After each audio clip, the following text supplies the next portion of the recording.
బాగానే ఉన్నాం. యాదమ్మ. ఏం లేదు, కాళ్ళు నొప్పులు అన్నీ ఇంట్లో తినేది. ఇగో ఇప్పుడు పోయి చూడు, 2000 పింఛన్ ఇస్తే 1000 రూపాయలు అయినాయి. మందులు తెచ్చుకొని వచ్చింది. నిన్ననే తీసుకున్నా, వచ్చింది. ఎక్కువ చేస్తాన్న పైసలు ఎక్కువ లేవు, అవే పైసలు. అవి వచ్చినాయి కూడా ఈ సూదుల మందులకే సరిపోతున్నాయి బిడ్డ. విన్నావా? మేము ఏ కాన మిలిగిచ్చి ఏం తింటలేము, తాగుతలేము. విన్నావా? ఆయన అన్న అవి ఇచ్చిండు కానీ మరి ఇప్పుడు వచ్చిన ఆయన ఇంకెక్కువ చేస్తా గెలిపిర్రు అన్నాడు. మరి గెలిస్తే ఏమేం చేసిండు? ఇప్పుడు ఏమేం చేసిండు చెప్పు. 6 చేస్తా అన్నాడు. ఒకటి బస్సులలో రోజు తిరుగుతాం బిడ్డ, మాకేం పని? పండ్ల కోటోళ్ళకు ఉంది పిరి, స్కూల్ పిల్లలకు ఉంది. ఇక మగవాళ్ళు ఎక్కితేనైతే వాళ్ళని గాడుపు కొట్టేస్తుర్రు. నేను కూడా ఆడి మనిషినే కానీ గాడుపు కొట్టేసానికి చీటి కూడా ఇస్తలేదు తెలుసా. ఇలా వాడాలి ఇంకేమన్నా అంటే అంతటి దుట్టు వాటి కూడా కొడతాడు. తయారయ్యిండ్రు ఇప్పుడు ఆడోళ్ళు. విన్నావా? మళ్ళీ ఎక్కితే నాయసుని చేతగాని ఎక్కితే దాన్ని వాడని కూడా చూడరు, పడేసి కూడా దొక్కి బస్సు ఎక్కుతురు. ఏంది ఇది? కాకపోతే 10 రూపాయలు తక్కువ చేసేది ఉండే. ఈ పిరి పెట్టక బస్సులు ఎవరిని కొట్టుక సామని పెట్టిండు. చెప్పు. ఎక్కువ చేస్తాము, పింఛన్ ఎక్కువ చేస్తా అన్నాడు. ఏం ఎక్కువ చేసిండు? ఇల్లు లేని వాళ్ళు మొత్తం ఇల్లు లేక కిరాయికి ఉండి బతోళ్ళు ఉండరు బిడ్డ. నా బిడ్డనే ఉంది, ఇల్లు లేదు, ఏం లేదు, కిరాయి కట్టలేక సస్తుంది. విన్నావా?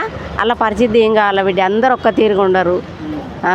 కొందరేమో ఇంత సంపాదించుకున్న వాళ్ళు ఉంటారు. ఏం సంపాదించడానికి కూడా ఇవ్వాల్సి వచ్చింది, అని పెళ్లి చేయకుంటాడా అంటే అగో అట్లా అనుకొని ఇచ్చిన. ఏం లేదు. చెప్పు, ఇంకేం మాట్లాడదు బిడ్డ చెప్పు.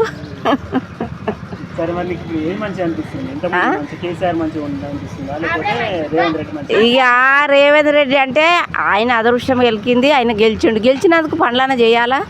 చెయ్యాలి. చేసి గెలిపించుకొని ఎక్కినప్పుడు గెలిపించుకొని చేయాలి. నువ్వు ఒకటి బస్సు పిరిపెట్టి తిరగంగానే అయిపోయానా? ఏం పని తిరుగుతాం మేము రోజు?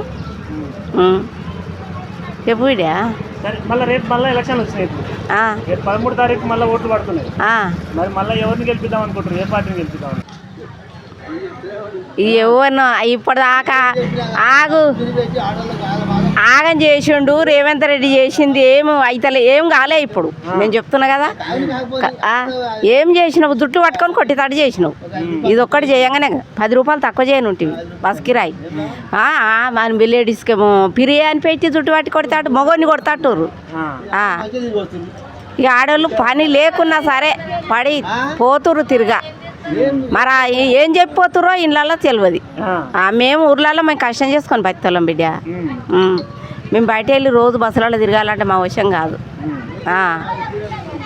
కేసీఆర్ ఉండంగా ఇంత ఆడపిల్లలకు పెళ్లిళ్ళు చేస్తే ఆయన కొంత సాయం చేసిండు. ఎవ్వరు లేని గరీబ్ ఆడపిల్లలకు కూడా సాయం చేసిండు. మరి ఈయన ఏం చేస్తాడు? గెలవంగానే కాదు, చెయ్యాలి. పనులు చేస్తే సరే అంటారు ఎవరన్నా, గెలిపియంగానే కాదు.